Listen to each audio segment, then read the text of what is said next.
Hey, this is Marshall Gallagher from Teenage Wrists, and you're listening to The New Scene.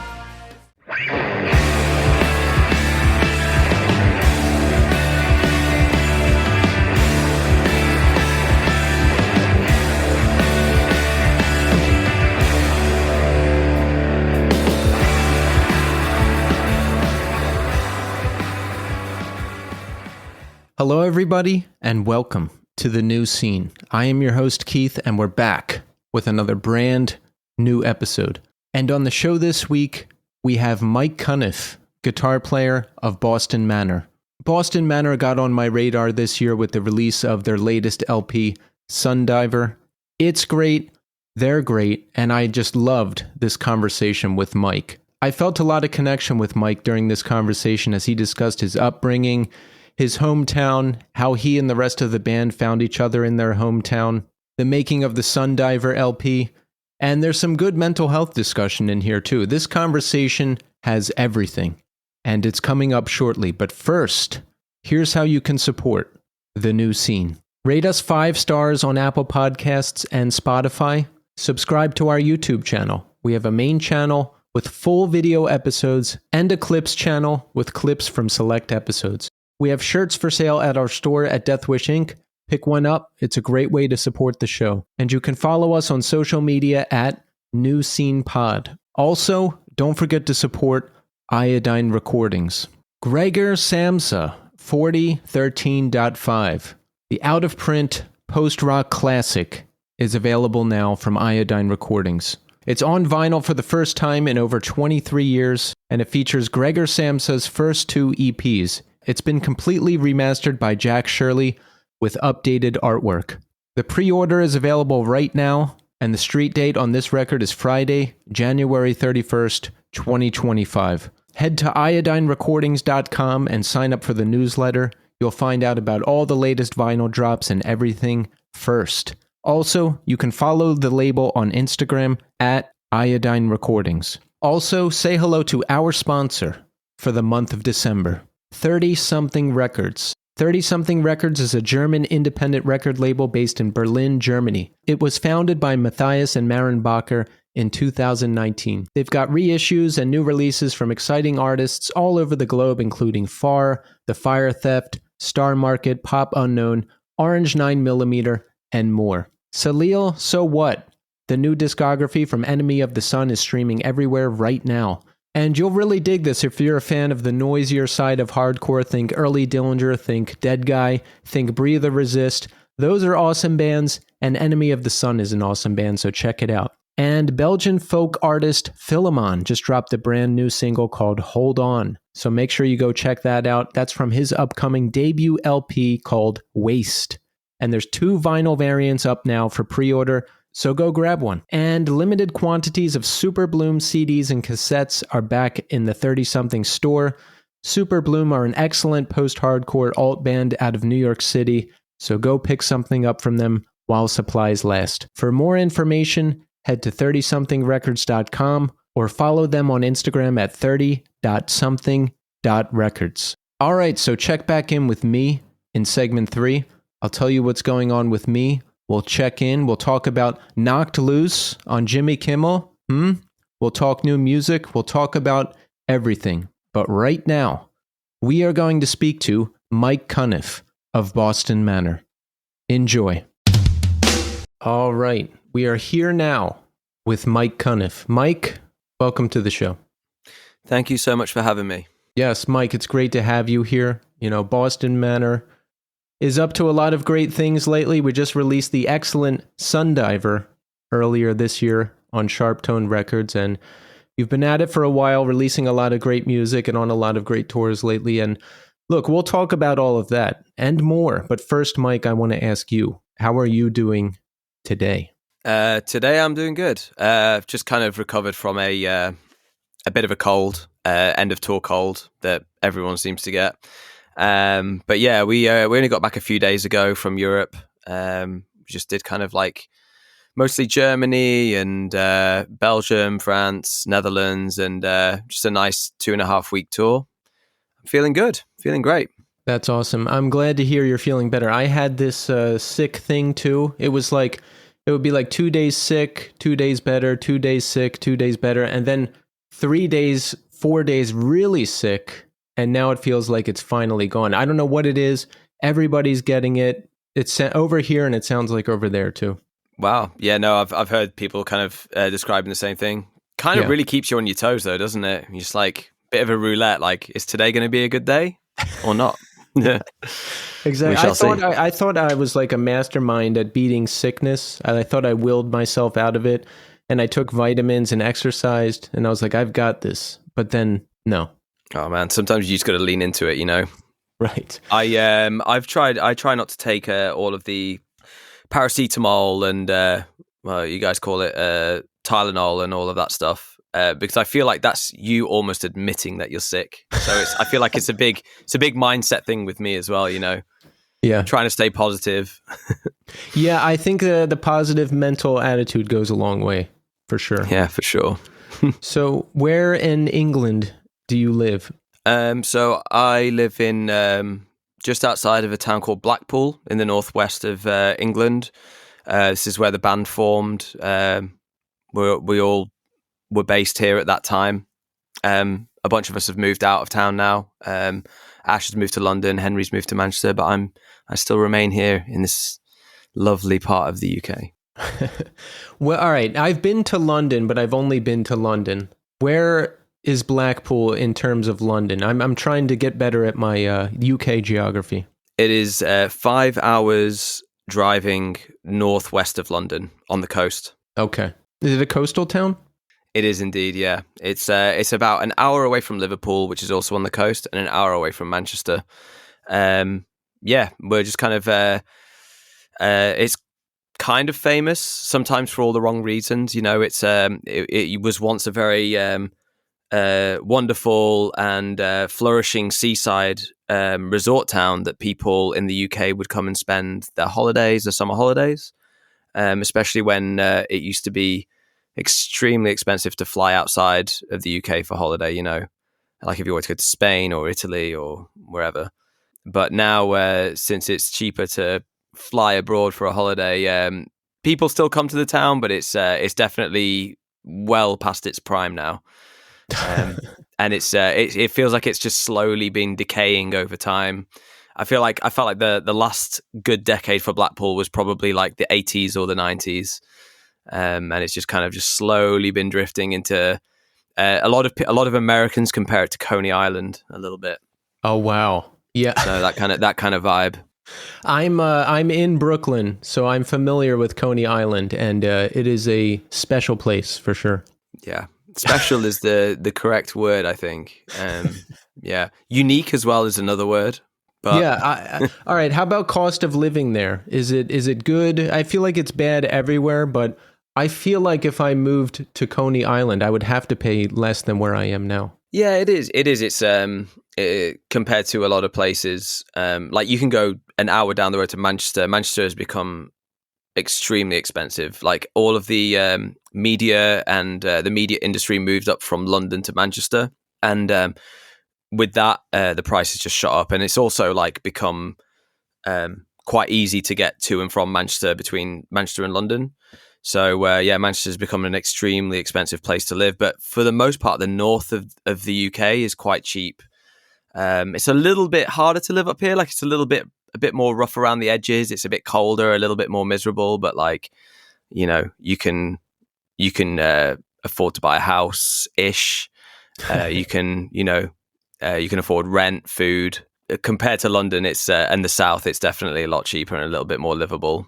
So pros and cons. In terms of the band, you know, I imagine when a band gets to the status you're at, right? Like people can branch off more and move out, and maybe in some ways it gets easier and maybe in some ways it gets harder. But in terms of the band and writing together and everything else, is it harder now that you guys are separated more?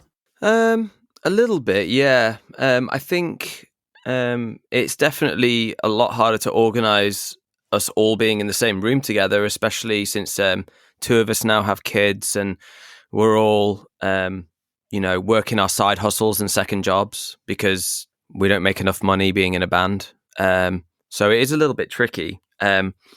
But then again, I feel like even when we're all in the same physical location, even it's difficult even then. It's just amazing that we have technology that we can kind of like, we can record stuff ourselves and send it to each other. And that's kind of how we got a lot of the demoing done on Sundiver. There's just kind of a lot of back and forth with demos between each other. And it worked out really well. And then we lead up to that moment when we're in the studio together, and that's kind of like when we're able to shut the rest of the world out and just focus on what we're trying to make.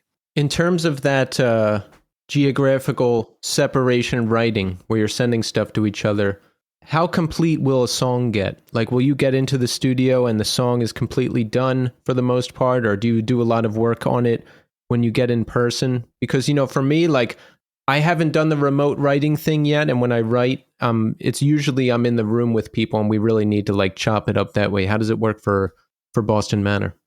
We've always felt a lot more comfortable. We've definitely tried both ways. When we started writing and demoing for Sundiver, we just had a few tiny little ideas that we brought into the studio. And I remember that sense of dread and panic when we went through the stuff that we did have with our producer, and he looked at us and he was just like, "There's not really anything here." And we were like, "Oh, shit." Cool. So we used that week, I think, because we did, luckily, because we've started recording in the UK. We used to record over in New Jersey, in Hopatcong. We recorded 2 of our records out there. But that was done in like large, long blocks of time, like over a month. But now that we record back in the UK, we can kind of come and go as we please. We'll book in like a couple of weeks, do some stuff, and then head back home, listen to it, digest it, and then make decisions based off that. But yeah, that first session, we were just like, "Oh shit, man! Right, we better get to work." And it was, would you believe it was the most productive 2 weeks that we've ever had in the studio, and we worked our asses off to get. I think we got 4 demos out of it, and then came back with those. Still a little bit shaken, but a little bit more like feeling out the direction of where the album was going. But yeah, it's definitely, after then, I definitely found it a lot more beneficial to go in extremely well prepared. Like, I will have everything demoed out almost in full. And then I want to be able to get access to those stems as well at any point. So I'll have them ready to go in case our producer's like, "Cool, Larry Hibbett, he's our producer.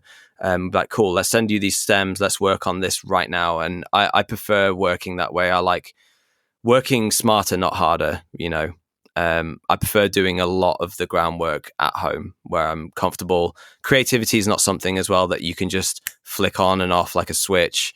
So I feel like some of the best ideas happen when you least expect it. And a lot of the times you're just at home or, having a shower or doing your shopping. Do you know what I mean? You kind of, it's so helpful that you can kind of do that. So yeah, we'll get the demos to about maybe like to 80 or 90%. Because I do think that us all, I think there's just like an undeniable magic when you're all together in the studio and in the room. Whether it's like an accident when something happens or like you hear something, but there's a lot of like kind of like acting on the moment, which I also really like, so long as we've got that safety net beneath us, that we've already put the work in. A lot of the extra stuff is almost like a bonus, So when you're in the studio, is Larry your producer? That's right, yeah. Larry Hibbett, he was in a band called 100 Reasons back in the early 2000s. They were like a post-hardcore band in the UK that did extremely well, and they were on top of the pops. They played like Leeds and Reading Festival and stuff. But he's one of my all-time favorite producers. He's still I feel like he's in that sweet spot. He's still like young and excited and trying new things and kind of like extremely positive to work with. Like it never feels difficult. I don't know how he does it, to be honest, because I've been recording bands and producing bands myself, and it's so difficult in that environment, especially when people are messing around and like there's distractions going on. Like he always keeps such a cool, clear head, and he's always so focused, and he always makes it so easy for us. And I really appreciate that. It's just a very safe, comfortable place to create in, and to, record the album. And his assistant, the engineer, is Alex O'Donovan, and he is also absolutely one of the most fantastic humans that we've ever met. So without those two, it would have been a lot harder to get there. Yeah. So when you're in the studio, right, were you booked to record Sundiver or something else when you came in and he said, you guys don't have anything? Like, what was the story? Oh, so that was basically Sundiver. I remember it really well. I remember that first day. I'd been working constantly, getting some demos together, but I didn't really, to be completely honest with you, I was kind of like shooting in the dark a little bit, and I was kind of like feeling things out because I knew that this thing had to be different. It had a lot more rules, this album, because it was a second part of a concept record. And there were certain things that we had to do on this record that we'd never done before. So it was very like unexplored territory for us. And it was exciting, but it was a little bit scary at the same time, like trying to figure out how certain things worked. But yeah, I do remember like I was kind of like, I was sharing a room with my brother, who's also in the band, in our Airbnb near the studio. And he was flicking through all of these demos in our Dropbox. And he picked out, I think he was the one that picked out those 4 demos. And he's like, this is good, this is good, this is good, and this is good. And he kind of turned my mind around on them because I was really struggling with like serious imposter syndrome. And I was just like, man, why can't I just do this? Like, everyone goes through it. And I was really like beating myself up about it quite a lot. And I just really needed someone like him to kind of say like, these are the ones, these are good. These are the ones we should go in and work on. And then whilst we were doing that, we actually wrote a new song as well in the studio. We kind of broke off into little groups. And that song ended up on the album as well. And we liked the way it sounded so much in that demo session that I think the only thing that we changed was that we added some extra acoustic toms to it, and that was What Is Taken Will Never Be Lost, the acoustic track on the record. It's all demo material, and we just really loved the way it sounded. So that came out of that session as well, which was extremely positive. Yeah, that's got to be nerve-wracking, right? Because you go in, you think you're ready, and then the producer's like, nope, and then you have to scramble to put something together. But I think that's when really good things happen, because I've heard a lot of bands tell this story where like there's so little time, so little resources, and there's not much material, and you just have to get it done. And under that kind of pressure, things come out great spontaneously. There's no other way, man. And you're completely right. You can either fold under the pressure, but I think sometimes that's where we work the best. And I do remember I was just when we were out there, I had a really long conversation with Henry about it. We were just kind of walking and chatting, and we were both like, man, can really feel the pressure on this one. We can really feel it. But at the time, we were looking at it in such a positive light, where we were thinking like, this pressure is hopefully going to produce an actual diamond. All of this time, all of this stress, all the pressure, it's going to come out. There's going to be something extremely beautiful and positive to come out of this, and I think it did. I'm so over the moon with the way that the record turned out. I think it is our best record that we've ever written and recorded, and I think it's the start of something new for us. It's I'm extremely proud of what we made. Yes, as you should be. I love it too. And there's a lot of different elements on here that caught me by surprise. There's some more like straight alternative post-hardcore stuff. There's some poppier stuff. There was one track that was like even kind of electronic drum and bass sounding. I was like, I like that. Okay, I like that. Some people didn't like that. Some people thought it was a little bit like, I've heard people saying it was a little bit out of place on the record, but you know what? Sorry, I didn't mean to cut you off then. I'm a sucker for like 90s stuff, and I used to listen to that kind of stuff in the early 2000s. So like, I don't know. I just like different stuff. So when I heard it, I was like, yes, this is good. I feel like if that's the way you feel about it, I feel like you completely got it, because a big reason why it sounds the way that it does was during the pandemic, I kind of it was a very difficult time for the band, but I kind of used that time to kind of get back to the core of why I really love music, and I found that I wanted to revisit a lot of those kind of like core memories of when I was discovering music for the first time and certain bands and stuff. And it was, for me, it was the late 90s and early 2000s. And it wasn't necessarily just rock music, you know. There was a lot of like really, really good pop music at the time going on. I really loved a lot of the stuff that the Cardigans were doing. I really loved TLC and Destiny's Child and Eminem as well as all of the stuff that I was listening to, like Deftones and Korn and Limp Bizkit and stuff like that, and Nirvana. So I during the pandemic, I would literally sit in bed every single evening. It was almost like a ritual. Put my really good headphones on and listen back to a lot of music back then, and just felt that feeling of excitement again for music, and that's kind of where it came from. And I made a couple of playlists with all of these songs on it, and that kind of became a bit of a starting point for Sundiver and Datura as well, Datura too. So that's kind of why the record sounds the way it does, and I really like that as well, because I think it's really cool when a record does have some variety to it as well, like rather than just kind of the same song. Really wanted it to ebb and flow.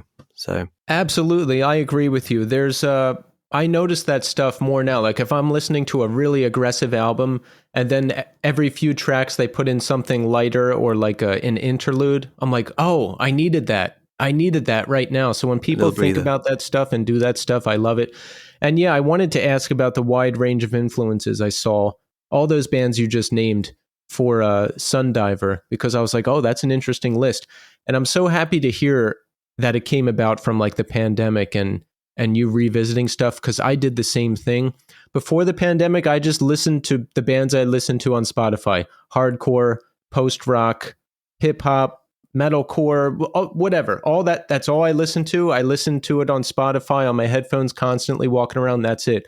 But then once the pandemic hit, I discovered like YouTube and content creators and Twitch and all this stuff that I never ever thought about before.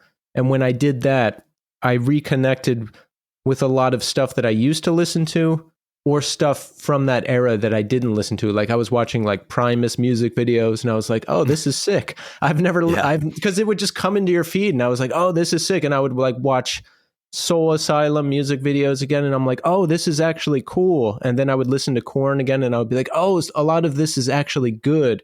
And it kind of shattered that preconceived notion of cool versus not cool, or what will I admit to listening to versus what will I not admit to listening to. And then from then on, it was just, this is all good, you know? And then the best part is you can take all of that and put it into your creative thing, like what you're talking about. Absolutely. And yeah, even, I'm definitely not ashamed to tell people what I like. And I think that's one thing that really makes Sundiver quite interesting is, like a lot of people will hear the Deftones comparison and that might be all they hear, but I think it makes the album a lot more interesting when you combine that with something else. And it's kind of like, it's almost like the way that you interpret how you hear those bands and what you do with that creatively as well. Like there's definitely elements of like the late 90s and early 2000s pop that I really liked. I like the toughness of the production style of like NSYNC, like the way that certain things flow, certain grooves as well. But then also I'll be like, but I also love black metal and I love Quicksand as well. I was really into Alcest. I was really into a lot of shoegaze as well. I still am. I love shoegaze music. Yep. And it just felt like I was just kind of like adding all of these ingredients into a pot. But I felt like I was picking the things that I knew would go together rather than just kind of like aimlessly just throwing shit in there, in my mind, I had a very kind of a clear idea of how the album needed to sound, and so did the guys as well. And Henry really, really, I don't want to say surprised me, but like some of the lyrics on Sundiver are some of my favorite lyrics that I've heard on any album, to be honest. I know it sounds really big-headed, but like I think he did a great job. There's lyrics there that I've really had to think about, and there's things in there that I still don't really know where he's coming from, and I kind of like it that way. I like how ambiguous it can be, and it's almost sometimes feels like a puzzle. And I'm not even really a lyric guy either. Like I'm more of a melody guy when it comes to music. But it was really nice to actually to see him kind of pull those things out of the bag. I was just like, where are you getting this from? I really, really was so proud of him. Wow. Yeah, that's awesome. I read that the album deals somewhat with alternate worlds through the lens of a protagonist making their way through a hectic, alcohol and drug-infused night into the next day, where they stop and hope to make a better life for themselves. Now, that I can relate to because that was my life for a long time, and I have made a better life for myself. But where does that come from? It really does come from, like I was saying before, I feel like it's one of those things that's quite relatable no matter where you live, no matter who you are. But it really does apply to the environment of our town, our immediate surroundings where we live. Yeah. It's still going through quite a few hardships. It still has a long way to go. I think people are still trying to find their way, because like I said, it used to be an ex-tourist resort and everything is geared towards that. I think a lot of people here forgot to look after and create an environment and a culture for the people that actually live in Blackpool. Because when it comes to winter, this place is so seasonal. It's it used to be like a ghost town, but I've started seeing things pop up. But yeah, there's a really, really bad problem with, I guess, like domestic violence, drug addiction, gambling, drinking, and it's a great town. I don't want to keep putting it in a negative light.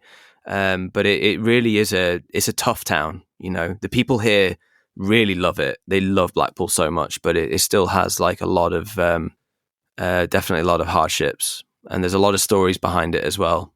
It reminds me of Philadelphia back home in the U.S. where I used to live. Once a major manufacturing center, but those jobs are long gone. So now there's a lot of addiction and alcoholism and a lot of the problems that come with a big city. And I used to live at the center of it and have I was dealing with a lot of those issues myself. So it's just, it's really hard to come back from that, because if that's your surrounding, if that's your upbringing, if that's your life, if that's all like the odds of turning that all around and getting out of that are not in our favor. For real, yeah. It can be extremely hardwired and ingrained, and like massive respect for you to manage to claw your way out of that as well, because it's definitely not an easy thing. I've seen it firsthand. So yeah. So do you feel out of place in your town at all? Completely, yeah.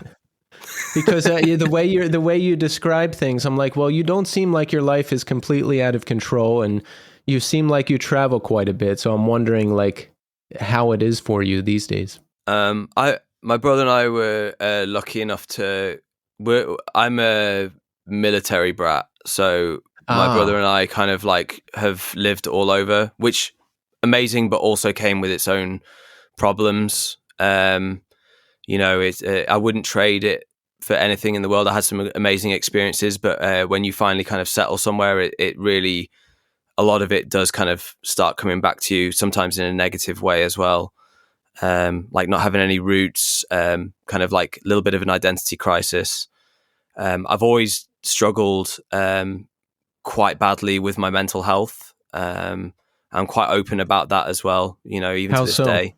How so? Struggling with mental health, or depression and anxiety. I definitely had a lot of issues with, I had gender dysphoria for a while, which I actually haven't openly talked about on any podcasts. But yeah, I still battle through it and still struggle through with that. And I don't mind being open and candid with it, because I feel like more people need to talk about it openly like that. But yeah, it's one of those things. This Blackpool is definitely one of those places where it's a complete miracle that the five of us found each other as well, because the rest of the guys in the band, so unique compared to everyone else that I've ever met here, so unique, and we all get along so well, and we all have the same passions and ideologies, and a lot of the same kind of like, I don't know, the same love for the same kind of like, not just music, but like culture, even if it's clothing as well, just things like that. Like, I've never met anyone else like these guys in this town. So yeah, we still feel a little bit out of place, but we're trying to be a little bit more present in Blackpool as well. You know, we're trying, because this town didn't know who we were for a long time. We'd be touring the US and touring the UK, and we have so many records out, but like no one in Blackpool knew what Boston Manor was, which was extremely weird. We never really played shows here. There was no infrastructure for it. There was no need. Nobody wanted it. You know, this is the kind of town where if people want to go out and watch a band, it's going to be a band of like Amy Winehouse covers and Elvis Presley covers and Kings of Leon and all that shit. You know, that's the kind of town that we live in. And it just kind of feels perpetually stuck in like the early 2000s, indie, that kind of thing. But recently we've kind of started playing Blackpool a lot more, just doing some small shows. We did one show for charity. We did actually like 2 weekenders of shows for charity around the country in these small venues to help support small venues, and it was for supporting women in shelters, women that have had to leave home because of domestic abuse and violence. And it was like a toy drive kind of thing. So we'd get all of the people that came to the show, rather than donating money, to bring something, whether it was like toiletries or makeup or toys for kids and stuff like that. And we had such a overwhelming response, and it felt incredible to actually like give back to this town as well, because the person that ran the charity in this town, she actually came up to us and she was like, "You won't believe like what a difference you've made to a lot of people's Christmases this year," and kind of like really kind of set in a little bit. And yeah, we want to keep doing more stuff like that around here. We did our record release week in the same venue, and it was awesome. Word's starting to spread around this town, and it's really cool. You know, starting to feel a little bit more at home in our hometown. Yeah, I love that you guys found each other there, and you know, you kind of had to go out and do your thing in the world to start to have the recognition at home, but you didn't just leave. You know, you're there and you're actually making a difference, which I think is really inspirational. And yeah, the way you're talking about it, it reminds me of my own hometown, which was like lower middle class, mostly white, but very like, you know, you like sports, and if you're into like comic books or video games or weird music, like you're gay or you're weird. It was like that kind of crap in the 80s and 90s. So I've always gravitated towards the quote unquote weird people, because those are my people, and the things I liked growing up were considered weird. So how did you guys find each other in that town?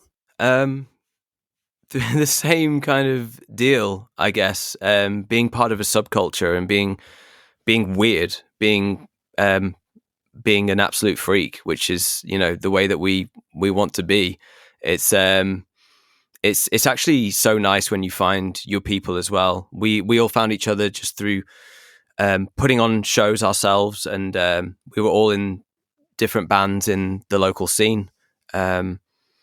And yeah, we have a lot of common interests. We all really love movies. We like video games, and a couple of the guys have recently got into like Magic the Gathering and stuff like that. And we love it. And I don't know. I just think it's when you're comfortable with it, I think it's the most rewarding thing in the world. And it's just like, cool, I have all of these interests and they feel like they're mine and like my people's interests, and we can all get together and bond over it. And it's I think it's really sick. I like that. And I like when I hear that people are into those things, because it means I'm probably going to like them. Because here in New York City, there's a lot of like art, fashion people with just really bad attitudes, or people who think they're a big deal, but they don't make or do anything and they just have bad attitudes. So if I hear someone's into like Magic the Gathering, I'm like, oh, they're going to be cool. Like they're not going to be an asshole.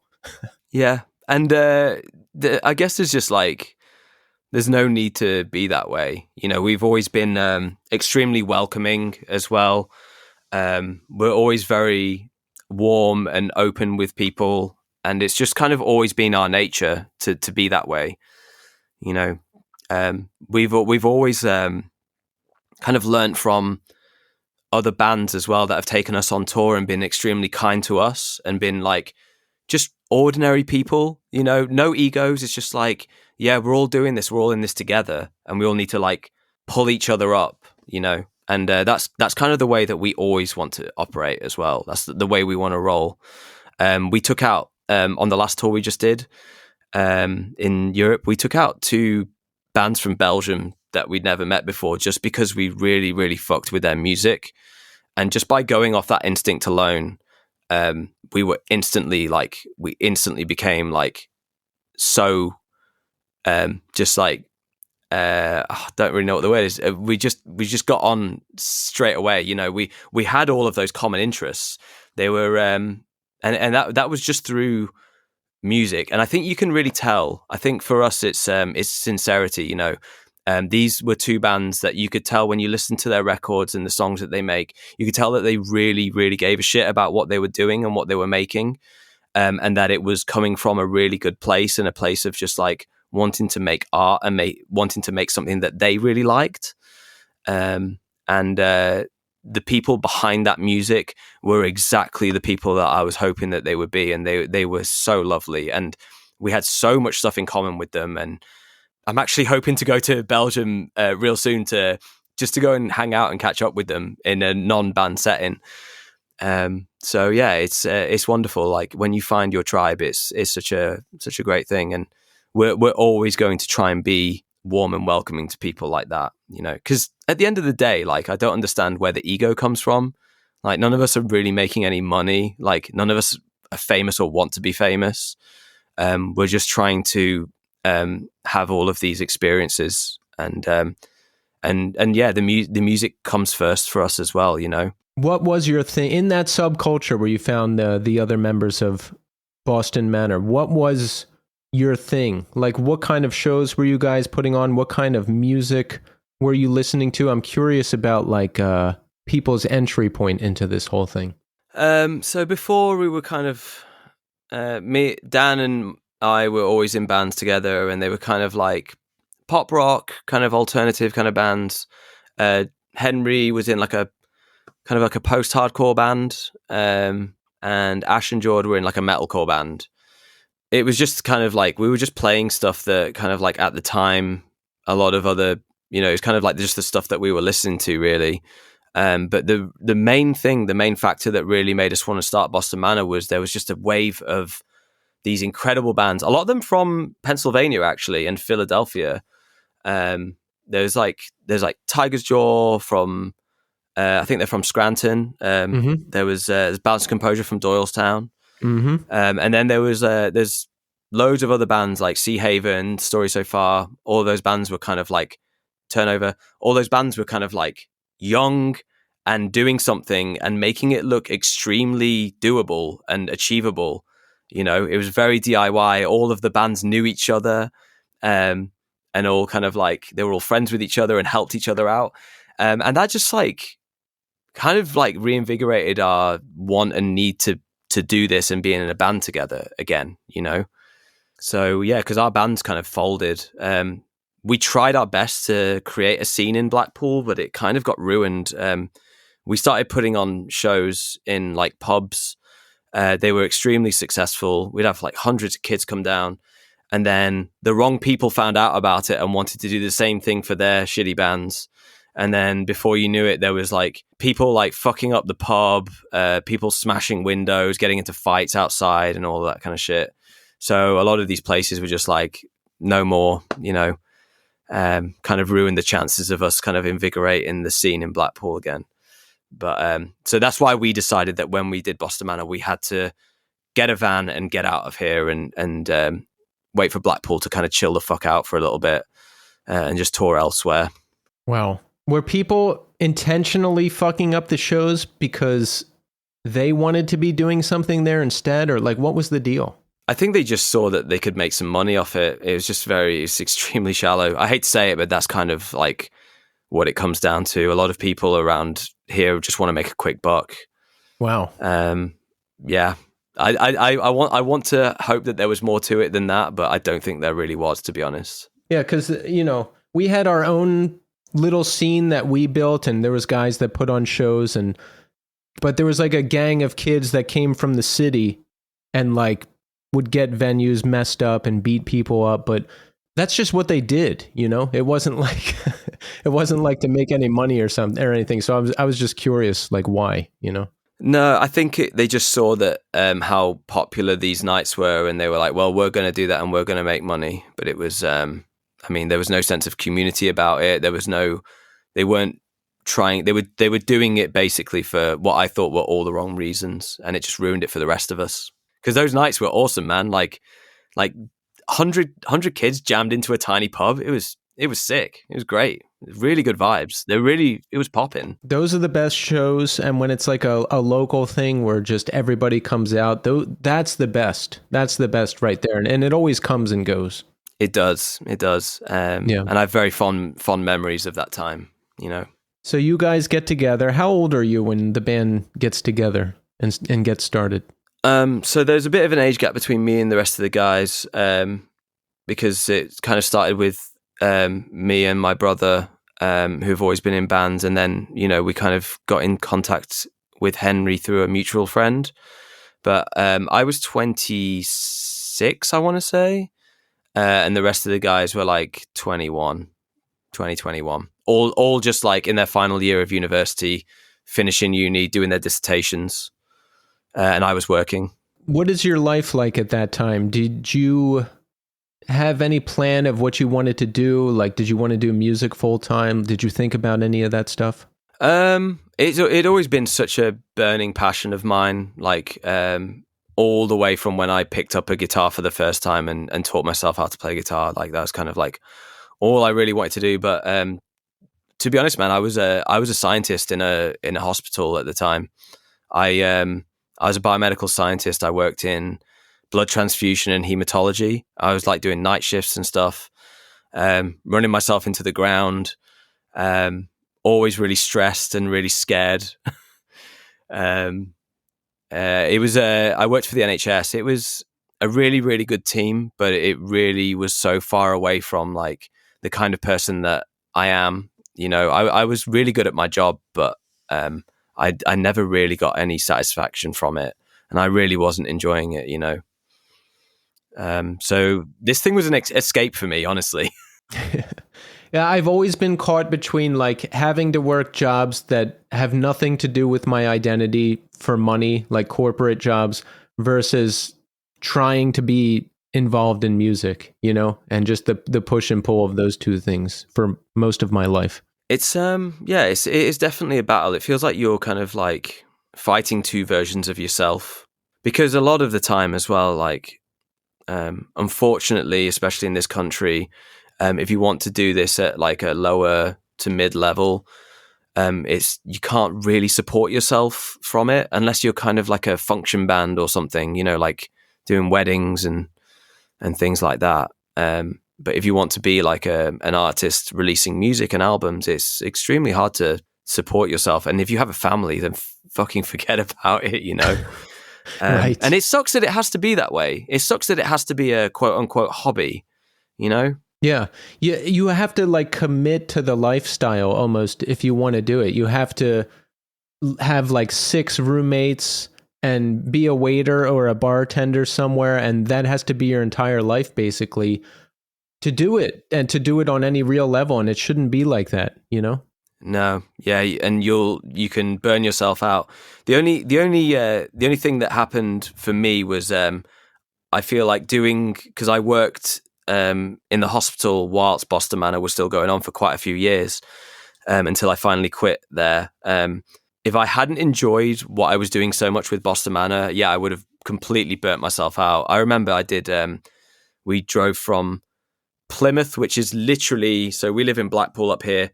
Plymouth is the furthest point away from where we are that you could be. Like, it's in the tail of the UK, if you imagine that little bit at the end. We played a show there. I drove all the way home overnight at 40 miles per hour in the van because our van exhaust had broken, so it wouldn't go any faster than that. Turned up at home at 7 a.m.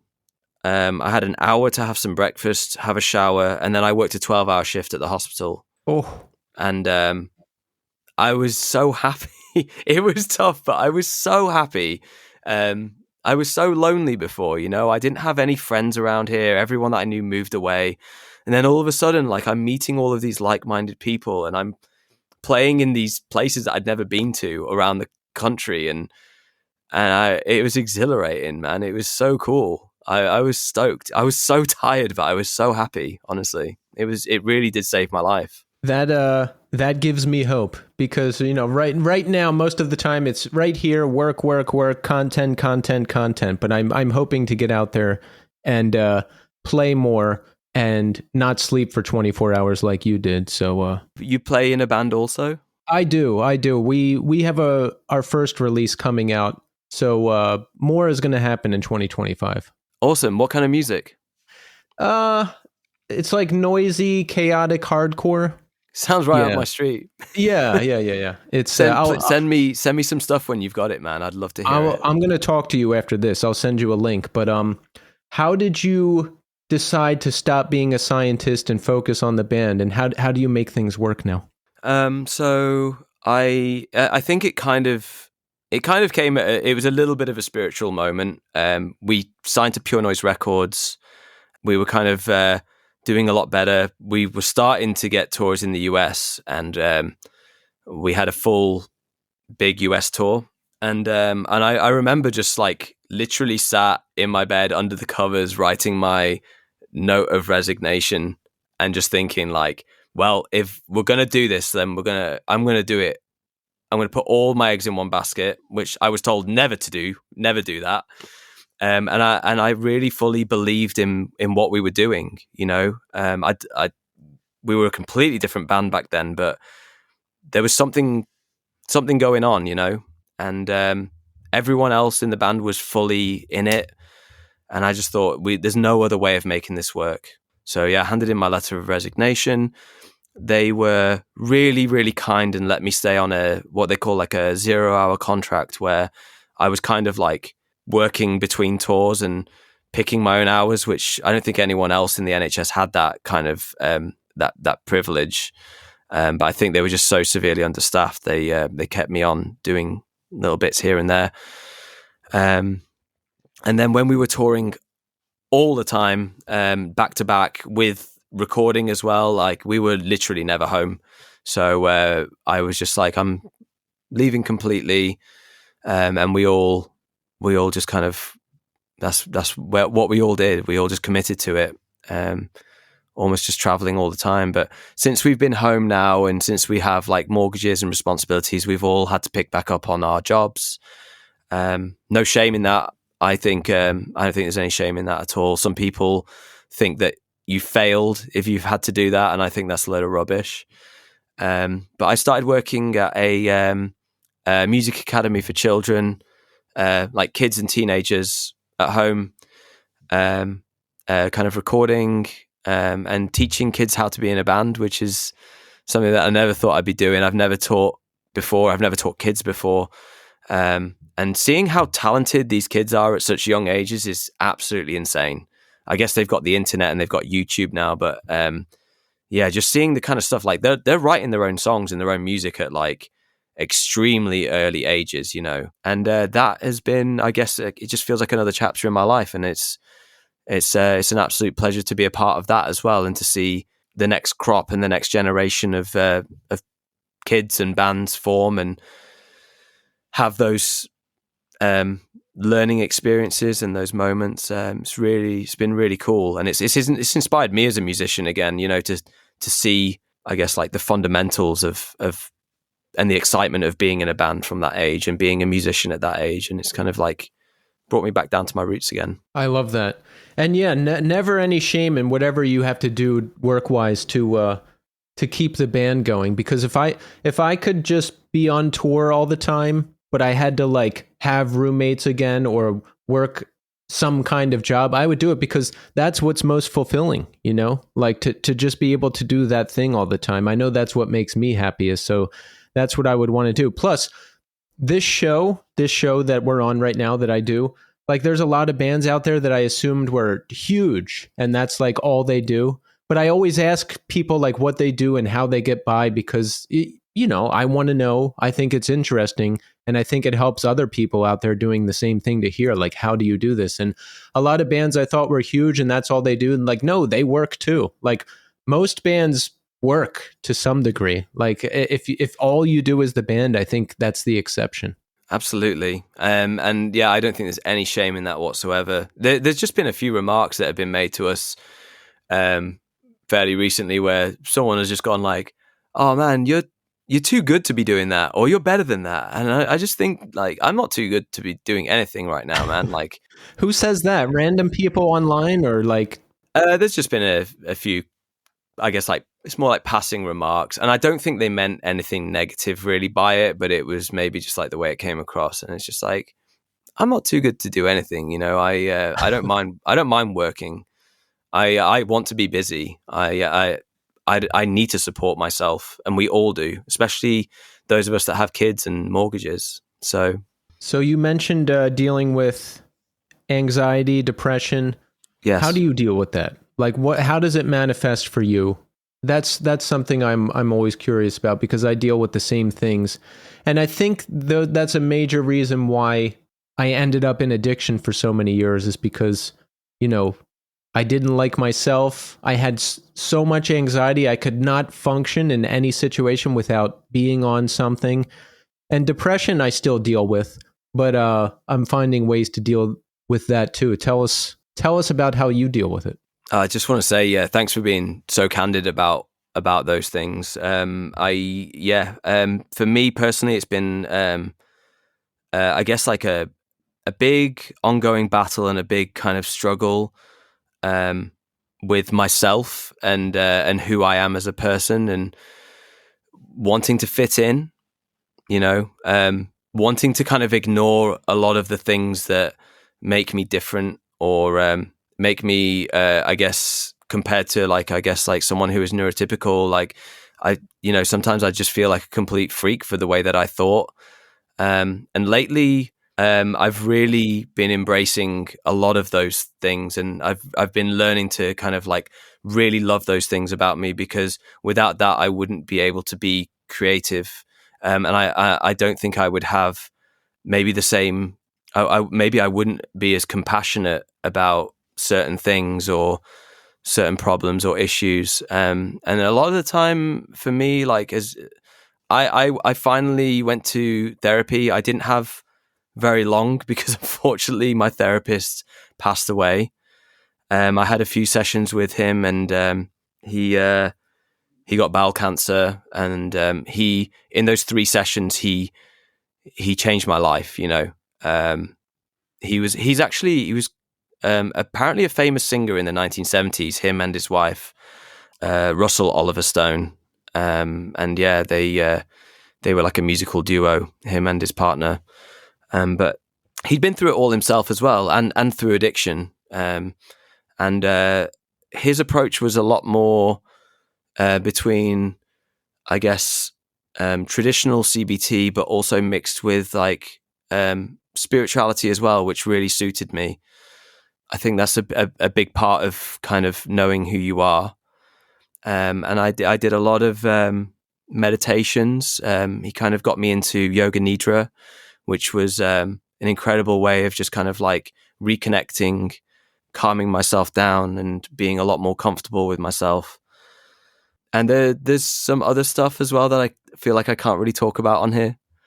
That's really helped. And I think the main thing is kind of like becoming really and extremely comfortable with who you are, and finding those other like-minded people.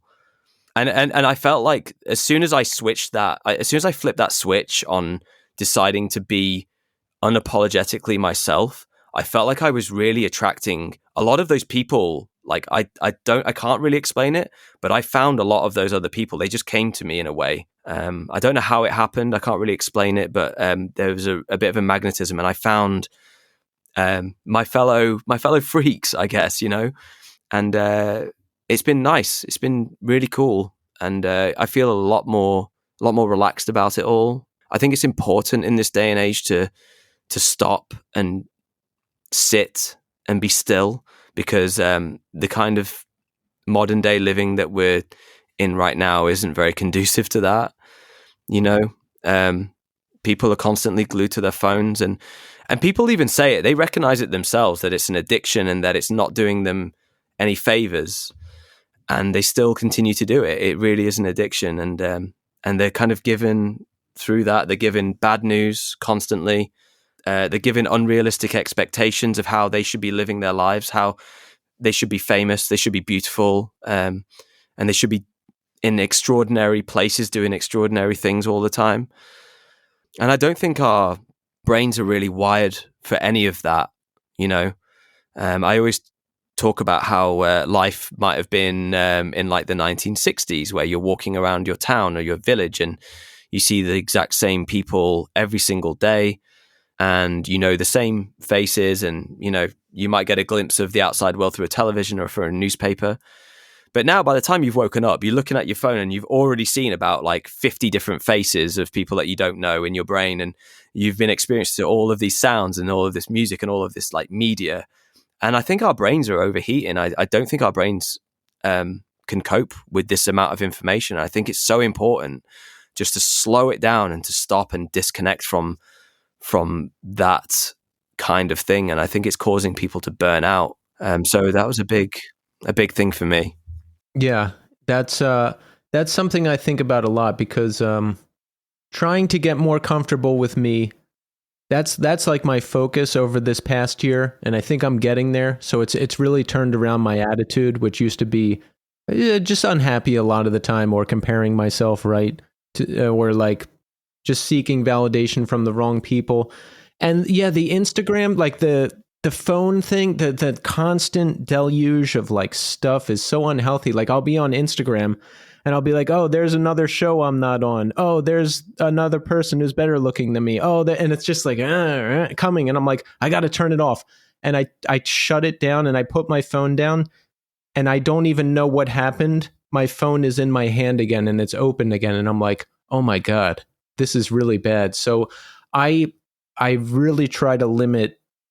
I don't do a great job most of the time, but I really try to limit all of that, because you're right. It's not healthy. And imagine a kid seeing that. Imagine like a 10-year-old with access to all that, who can't really control anything or think as effectively as we do. It's dangerous. It is. I do think it is indeed. And I think with that as well, it might be possible that over time, our brains might evolve to cope and deal with that, because you and I are probably of the same generation where we remember life before social media and before the internet and before being bombarded with all of this media.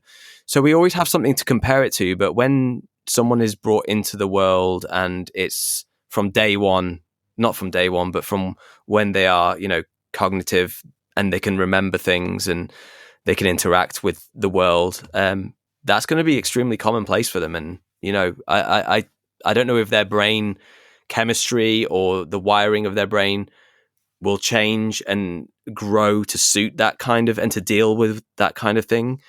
But I don't think we can, because we remember life before it, Right. But I have no idea. I think it's extremely important to be a little bit more present these days, and to kind of reevaluate what is actually important to you, and what is you know, I don't want to say a pipe dream. I don't think anyone should ever not be ambitious or reach for the stars. But honestly, like, I think, like, especially with the reality TV shows and all of this, that I think there's this like illusion that that you can be someone. And I think that's even more so in American culture, if you don't mind me saying.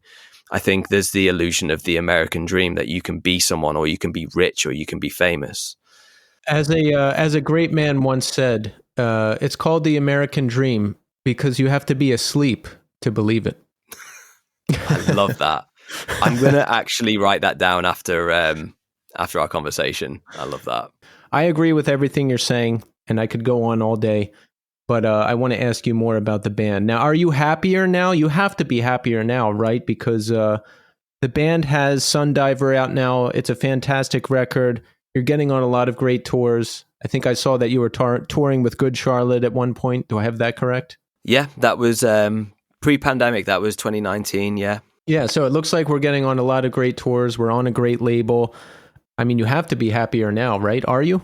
I'm so happy. I honestly, like, it's an actual dream come true. The Europe tour we just did was so incredible, and I think there has to be something has to be said for the slow burn that we've experienced through our career. It's always been a very gradual, getting slightly better every time, slightly bigger every time.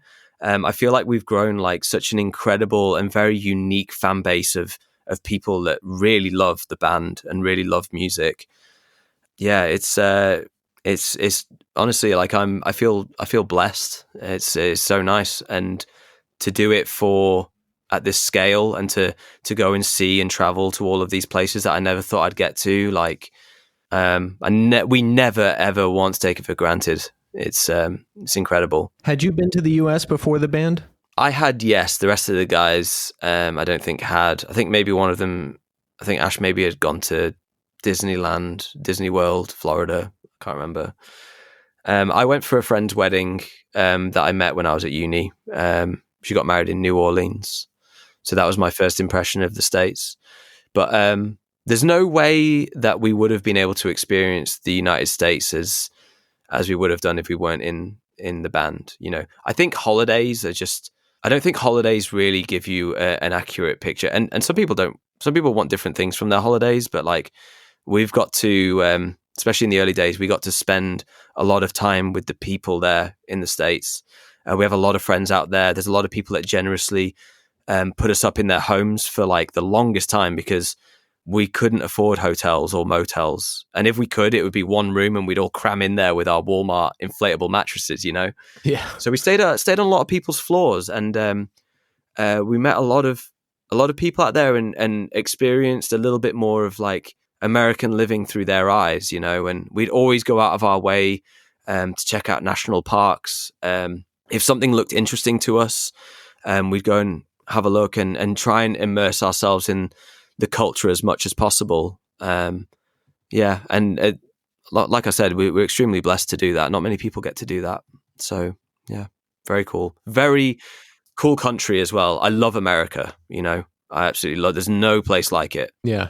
It has its good and bad things, absolutely. But, well, this is the only country I ever lived, so I can't say I love this country, but all right, look, I digress.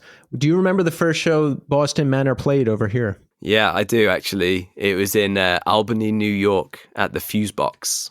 Mm. And it was a sketchy area, man. And we were like, oh man, like, this is like, it's kind of intimidating being out here, especially when people can carry firearms, and we're just kind of bumbling our way through, just like a bunch of like English boys, just kind of like, just trying to find our way through it. And yeah, the show was awesome. We were just opening band on the bill. We played hard like we always do, always trying to win over the crowd. And yeah, it's I think our album had just come out as well, our debut album. So it was kind of like a lot of things all at once. And I still look at those pictures from that first tour as well. We did quite a lot of Canada on that tour because we were with 2 Canadian bands, which is something that a lot of bands don't get to experience. We got to do like Calgary, Saskatoon, Winnipeg, Edmonton, it felt like all of Canada. I don't think we got to Vancouver. But yeah, that was so cool in itself as well. We got to see the entire country, and then we did quite a lot of the East Coast and a little bit of the Midwest of the US. And we just love it, man. We grew up with American television. We grew up with The Simpsons.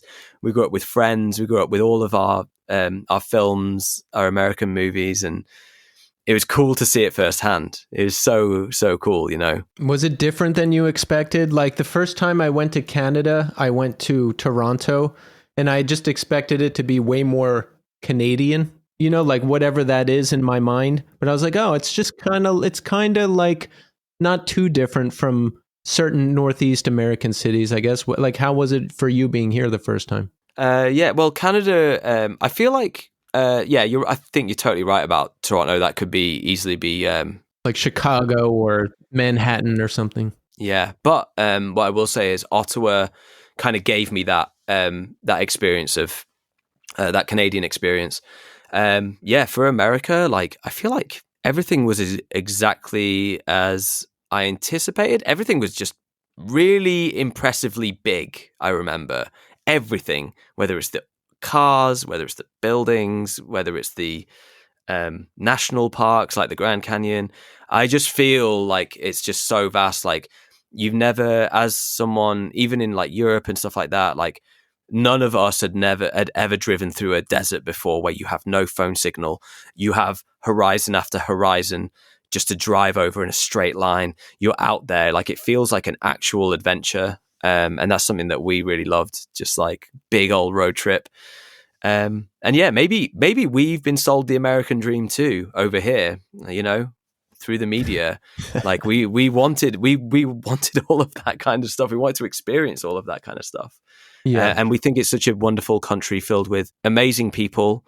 And we've seen all of the, the issues and problems that you have, but I think a lot of the really great things get a little bit lost in all of that. And people forget like just how great America actually is. When you speak to like an average American person, or when you go to see one of those national parks, and when you experience all 4 seasons in one trip around the country. And I think people sometimes dwell on a lot of the negative aspects, Yeah, if you stay offline and get away from the internet gotcha culture or the bickering and the bad news, if you live in real life and talk to real people don't act like that in real life for the most part. Like that, you just talk to people and they're just people, and that's it, and that's the way. And even though a lot of nefarious things go on here and everywhere else in the world, like you can still find happiness if you ignore the whatever it is out there telling you how to think and trying to get you to go to one side or another, Absolutely. And it kind of goes back to what I was saying before about being present and being grounded, and looking immediately around you at your surroundings. Yes. Yeah, man, we've got, and it's such a shame because we don't really get to go back to America as much as we'd like these days. We've just announced a tour for next year, which we're really excited about. But we have a lot of amazing friends out there that we just don't get to see. A lot of friends in bands, a lot of people that have helped us along the way. And I'm really keen to get back there and hang out and find out what's going on in their lives and have a drink with them and stuff, It's a real big part of the kind of, I feel like it really has been so influential in how, like the people that we've become as well, in the most positive way possible, Yeah. I love that. Yeah, that tour, is that with Spaced and some other bands? Do I have that correct? Yeah, that's correct. Yeah, and I don't want to get it wrong. Let's plug it here. Let's do it. Yeah. So yeah, it starts on the 1st of May in Chicago. The other bands that are joining us are Spaced, Farmer's Wife, and Ellis. Really excited to have them. They're just more bands that we just genuinely love the music, and we think that the vibe is right, and hopefully make some new friends there as well. But yeah, it's a couple of weeks. We finish on the 18th of May in Nashville at the end, which sounds fitting for the end of the tour. And yeah, it's mostly going to be East Coast, and I think there's one, Toronto's in there as well. So yeah, we're thinking about maybe like just breaking up the tours a little bit in the US now, for cost reasons and for not being away from our loved ones for too long. That's the way. I want to do like an East Coast and then a Midwest and then a California, but break them up because, well, one, I have to work, and two, that's, I don't know. I think you can just do that these days and break it up, Why not? Exactly. And hopefully I'll see you out at one of the shows. Is your nearest one, do you say you live in New York? New York City. Are you playing here? New York City. Let's check again. Brooklyn, Meadows. Yes, I live right near there, so I'll be there. I love it. Amazing. Awesome. Come down. It'd be great to see you in person. Oh man, I'm honestly so excited. That's a great venue. It's going to be good, and we want to remind everybody to pick up Sundiver. It's an excellent record. I think one of your best yet. I know. You know what? I think the best yet. There's so much great stuff on this, and I love it. And how has the reception been from your end? It seems like everybody's digging it, but I want to hear from you. It's been overwhelmingly positive. Honestly, like I think people just got it. I think people have been waiting for the record for a while, waiting for us to do something a little bit heavier and just to kind of like finesse and hone in on some of the stuff that we'd done previously. And yeah, like we had a really cool way of actually releasing the album as well. We did like a pop-up shop in London with some unique pieces of like merch, and we were selling the Boston Manor guitar pedal that we had developed, some zines that Henry made, and just all of these like really cool like extra artistic things that we wanted to do for a while. These are the zines actually that I've got here. So there's 3 different types of zines that kind of accompany the listening of Sundiver, and they all kind of like have references to dreams and sleeping, and just different abstract kind of like ideas and artwork. And there's some like pages that have lyrics and guitar tabs, but a lot of it is just kind of like abstract ideas that we were kind of playing around with. That looks really cool. Take note on YouTube, everyone. We have video now. Look at that. Yeah. Yeah, very beautiful. A lot of photographs of the recording process as well. So yeah, we did that pop-up, and we did this thing that I'm going to try and say in one go because I've not been able to say it yet properly. It's called Pitch Black Playback. And it's something that they do in London where actually I've got a little show and tell thing for that as well, I think, somewhere, if you'll bear with me. Oh, yes. Here it is. Wow, right where I needed it. So this here is an eye mask that they give you. And everyone turns up. So this was kind of like a listening party. Everyone turns up in a cinema, theater, whatever it is, with all of these really cool sofas. Everyone puts these masks on, and they just blast the record front to back through these crazy PA speakers. Oh wow! Yeah, there was tickets were super limited. We were there, obviously, and then a couple of people managed to get hold of them. They got to go there and listen to the album for the first time before it was released. And that was also in London, but they do listening parties for really famous albums as well. Like I think they did one for Wish You Were Here by Pink Floyd, which is one of my all-time favorite records, and I would have loved to experience that.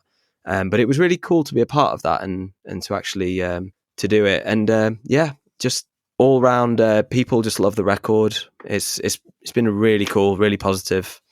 I don't know what else to say about it. I'm super happy. That's awesome. I like the pitch black see, I can't do it. I like there it is. Yeah. Pitch black playback thing because, no distractions, no phones. You're just sitting there and you're taking in the record. It's hard for me to even sit down and listen to a whole record anymore. Sometimes I'll just like stare at the screen while it's playing on Spotify or whatever else so I can like really focus. So I like that. I like that. Yeah.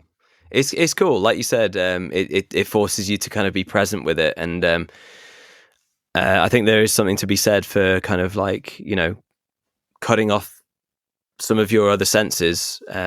Yes. And kind of heightening others. I don't know. It was cool. I really, really enjoyed it. I thought it was a really interesting way to kind of release the record. Good stuff.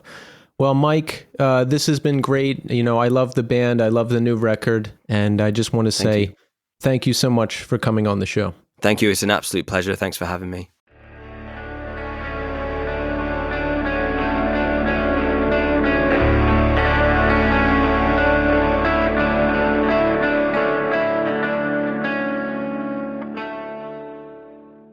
And there you have it. Mike Cunniff. Excellent, excellent conversation. You know, I think my favorite part of that whole story is how Mike met his bandmates in that town.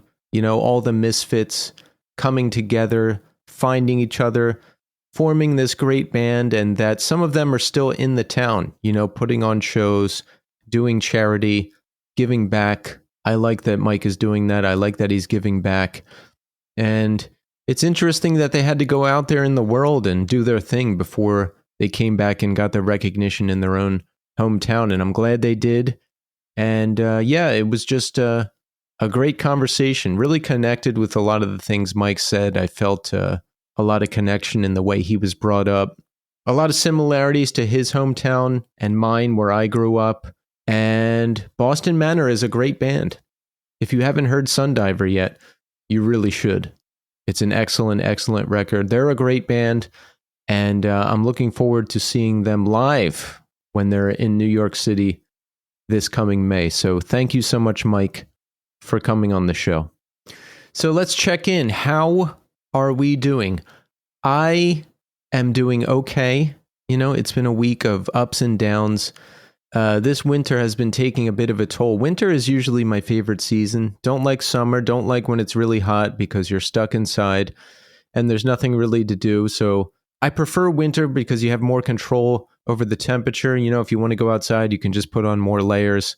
But this winter is rough. It being dark so early is taking a bit of a toll. I haven't been outside as much, and I just feel lethargic and not really great. You know, I think this is a tough time of year for everybody. A lot of people are saying it, you know, back when my life was out of control and I was getting high and everything was a mess.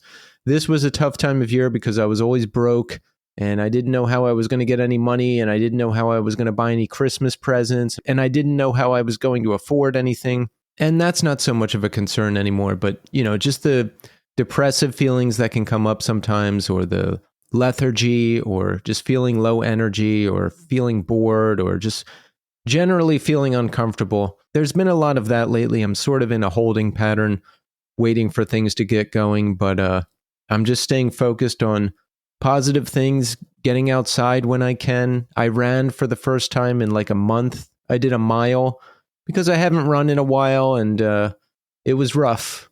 It was rough, but I've been really focused on the physical fitness thing lately too, like all the body weight and regular weight exercises that I'm doing. I feel better. I feel better about me. I think I look better. And when I'm in a bad mood, doing that whole routine really turns my mood around and makes me feel a lot better. So I've been trying to hit that at least twice a week. And that's a lot more than I used to do. So that's good. And I also had a very productive band practice this past week.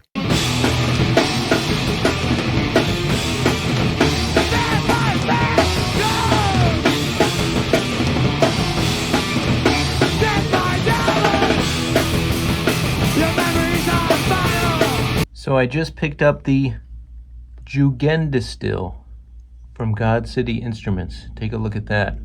Ooh, nice. So what I've been doing is stacking overdrive pedals to get maximum loudness, maximum aggression. And I'm currently using this way huge green Rhino stacked with the Earthquaker Westwood. And I'm going to switch out this for the God City Jugendistil pedal. This is more of like a buzzy kind of rock sound, which is not exactly going to work for this band because this band is much more aggressive. So let's see how it sounds.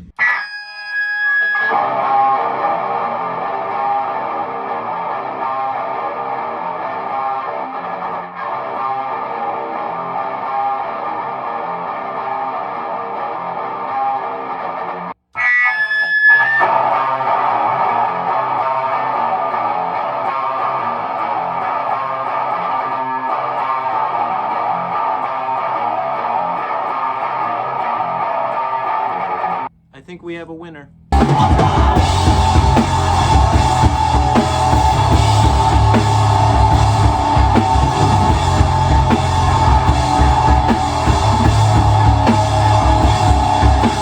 The band practice was great. We're ready. Memory Entry is ready to start playing shows again, so you can look forward to that in the near future. And we're also working on new music, which is sounding really good. So I'm excited about that. And playing music is my absolute favorite thing to do. Playing live shows is what makes me the happiest. So getting closer to getting back to that puts me in a very good mood. So what else is going on? Oh, did you see Knocked Loose on Jimmy Kimmel Live? That was an incredible performance. And it's up to like 1.5 million views on YouTube. What?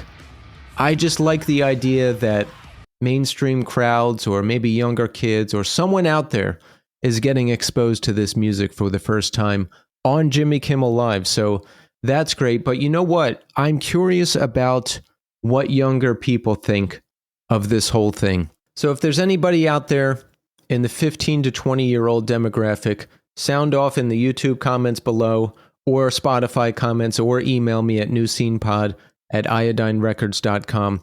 I'm curious about your take on this whole thing. Do you care about hardcore bands and bands from our scene going more mainstream? Do you watch these bands when they perform on live TV or talk shows?